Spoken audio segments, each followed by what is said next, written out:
네, 안녕하세요. 사투 사이콜로지 투데이입니다. 지난 영상에서 이어지는 내용인데 제가 돈 좀 벌고 오느라고 업로드가 좀 늦어졌습니다. 이 저널에 대한 영상이었고 벤자민 하디라는 박사님이 쓰신 Personality Isn't Permanent 라는 책을 소개하는 저널이었죠. 지난 영상에서는 왜 성격 테스트를 다 믿으면 안 되는지에 대해서 이야기를 했어요. 이 책에서 여러 가지 성격 테스트를 비판하면서 성격은 영원한 게 아니라 바뀔 수 있는 거고 심지어 우리 의지로 바꿀 수도 있다고 주장을 하세요. 그러면 제일 궁금한 얘기를 해보겠습니다. 성격을 어떻게 바꿀 수 있다는 것인가? 약간 김 빠지는 내용이기는 한데 그래도 제 생각에는 효과가 있는 것 같아요. 이 책에서는 Future Self라고 나오는데요. 바로 미래의 나예요. 미래의 자신과 소통을 해보래요. 미래의 내 모습을 그려보고 시도 때도 없이 미래의 자기에 대해서 생각해보래요.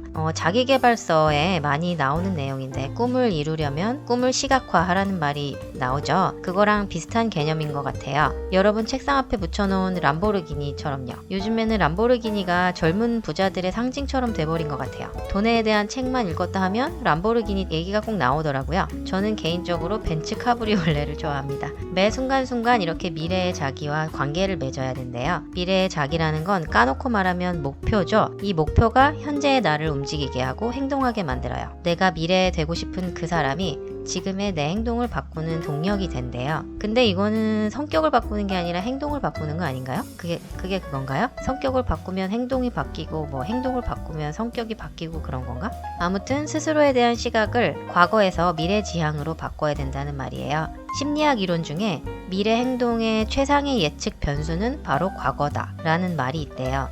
이거는 그 사람의 과거를 보면 그 사람의 미래도 예측할 수 있다라는 건데 이 박사님이 책에서 이 이론도 까요.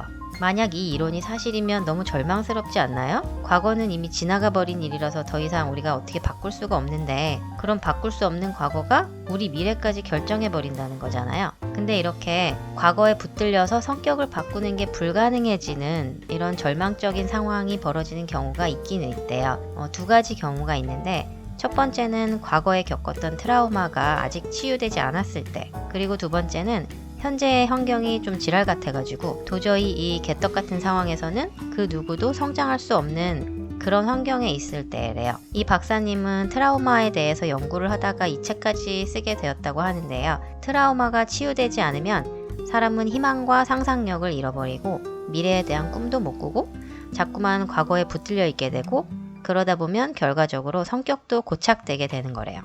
사람한테는 앞으로 기대되는 뭔가가 있어야 살아갈 수 있는데 우리가 미래에 대한 희망과 목적을 잃어버리면 살아가는 것도 무의미해지고 고통을 견디는 것도 너무 어려워진대요.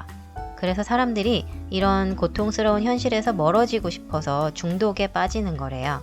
그래서 이런 부정적인 현실에서 벗어나고 성격도 바꾸려면 제일 먼저 해야 될 일이 바로 퓨처 셀프, 미래의 자기의 모습을 분명하게 그려놓는 거래요. 목표를 설정하라는 거죠. 그리고 그 미래의 자기를 평소에도 수시로 떠올려 보는 거예요. 의도적으로, 일부러. 근데 여러분 혹시 미래의 자기 모습에 대해서 진지하게 생각해 본 적 있으세요? 나도 강남에 아파트 하나 있었으면 좋겠다. 나도 언젠가는 람보르기니 오너가 되고 싶다. 나도 언젠가는 조그만 건물 하나 사서 1층에 커피숍 하나 차리고 위층에는 내가 살고 그랬으면 좋겠다. 나도 언젠가는 로또가 당첨됐으면 좋겠다. 저는 이런 생각 자주 하는데 이런 건 퓨처 셀프가 아닌 것 같아요. 요즘에는 좀 덜 하긴 한데 예전에 직장 다닐 때는 이런 생각을 많이 했거든요. 원래 직장 생활을 하면 진지한 생각보다는 좀 뜬구름 잡는 생각을 많이 하잖아요. 매일매일 좀비처럼 출근해서 좀비처럼 일하다가 좀비처럼 퇴근하고 좀비처럼 뻗어서 자느라고 그냥 하루하루 사는 것만 해도 너무 힘들잖아요. 회사에서 꼰대 상사가 갈구면 에이씨 몰라도 강남에 아파트 한 채 있었으면 로또만 당첨되면 이놈의 회사 당장 때려칠 텐데 라고 한 5초 생각하고 다시 좀비 생활로 돌아가죠. 한 15년 전쯤 회사 생활을 도저히 못 해먹겠다는 생각이 한 3번째쯤 들었을 때 저도 진지하게 미래의 내 모습에 대해서 고민해 본 적이 있어요. 마음속에 꿈꾼 미래의 내 모습은 이런 이미지였어요. 아, 잘생겼다. 아니면 이런 거. 노트북 하나 들고 세계 여행 다니면서 일을 하는 거요. 완전 제 로망이었어요. 미래의 꿈을 생각해보라 하면은 항상 이런 이미지들이 머릿속에 바로바로 떠오르더라고요. 그때 제가 꿈꿨던 직업은 번역가였는데 많이 돌아서 오기는 했지만 막상 와보니까 저 그림만큼 낭만 넘치거나 한가로운 일은 아니더라고요. 거기다가 이놈의 코로나 때문에 아무데도 못 가잖아요. 지금 마음은 아무데나 비슷한 데 가서 저런 사진을 한 방 찍어오고 싶다. 요즘에 다시 새로운 미래에 대해 생각을 시작했는데요. 아마 사는 게 너무 불안해서 그런 게 아닐까 싶어요. 나는 또 5년 후, 10년 후, 그리고 15년 후에는 이러고 있을까? 저러고 있을까? 어디에 가 있을까? 여러분은 미래에 어떤 모습이고 싶은가요? 이런 건가요? 아니면 이런 거요? 혹시 이런 사무실에서 일하고 있을까요? 이러고 있을까요? 아니면 이런 거? 너무 막연한 이야기 같은가요? 책에서 알려주는 방법이 어떤 건지 저도 정확히는 알 수 없지만 이 저널의 소개에 따르면 꽤 구체적인가 봐요. 나중에 혹시 우리나라에 번역이 되면 한번 읽어봐야 될 것 같아요. 아무튼 지금 사는 게 팍팍하고 힘들고 어떤 분들은 죽지 못해 겨우겨우 사는 인생일 수도 있죠. 그래도 지금 딱 1분만 생각해 보세요. 미래에 나는 어떤 사람인가. 당연히 당장 결정할 수 있는 문제는 아니죠. 하지만 그냥 문득문득 생각해 보는 거예요. 이런 모습 저런 모습. 하루에 한 번이라도 1분씩만이라도 미래에 나는 어떤 사람인가. 내년에 나는 어떤 사람일까. 내일의 나는 어떤 사람일까. 제가 생각하는 내일의 저는 오늘보다 10문장 더 번역한 사람인데요. 맨날 못 지키는데 매일 생각합니다. 오늘 지키지 못한 거는 생각하지 말아야죠. 과거에 얽매이면 안 되니까.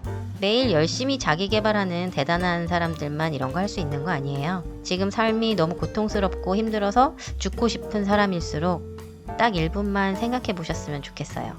미래의 나는 어떤 사람이었으면 좋겠는지, 내년의 나는, 그리고 내일의 나는 어떤 사람이었으면 좋겠는지. 오늘은 여기까지입니다. 여러분, 자오.